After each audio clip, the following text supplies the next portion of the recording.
రాష్ట్రంలో శాంతి భద్రత కొంతమంది సోషలిస్టుల మీద సోషల్ మీడియాలో మాట్లాడే వాళ్ళ మీద అరెస్టులు జరుగుతుంది. శాంతి భద్రతల గురించి మనం మాట్లాడుకో. శాంతి భద్రతలు సపరేటు.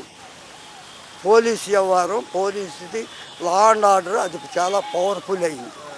వాళ్ళు కళ్ళు తెరిస్తే జనం నడవలేము రోడ్డు మీద, కానీ వాళ్ళు కళ్ళు తెరవటం లేదు. చంద్రబాబు అంటే నిద్రపోతున్నారు, చంద్రబాబు అంటే అమ్మో అని అంటున్నారు. ఐపీఎస్ చదువుకున్న వాళ్ళు కూడా సూపర్నెంట్లు బుద్ధి వణుకుపోతున్నారు. ఇంకా మనం ధైర్యంగా ఉన్నాం. ఐఏఎస్లు ఐపీఎస్లు వణుకుపోతున్నారు కింద నుంచి మీద దాకా. ఉద్యోగం ఎంతసేపు ఉంటుందో తెలియదు.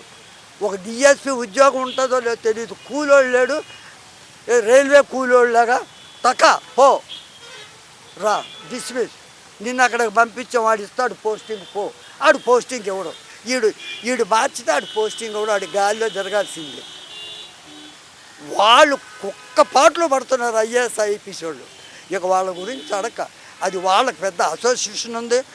వాళ్ళు తిరగబడ్డారంటే ఒకే రోజు అన్నీ సెట్ చేయగలరు, కానీ వాళ్ళు కళ్ళు మూసుకుంటున్నారు. శాంతి భద్రతలు ఏమున్నాయి? వాళ్ళు ఎవరిని చెప్తే, ఇప్పుడు నన్ను తీసుకుపోమని ఎవడన్నా చెప్తే నన్ను తీసుకుపోతారు. 100 మంది అడ్డుకున్నా ఊరుకోదు.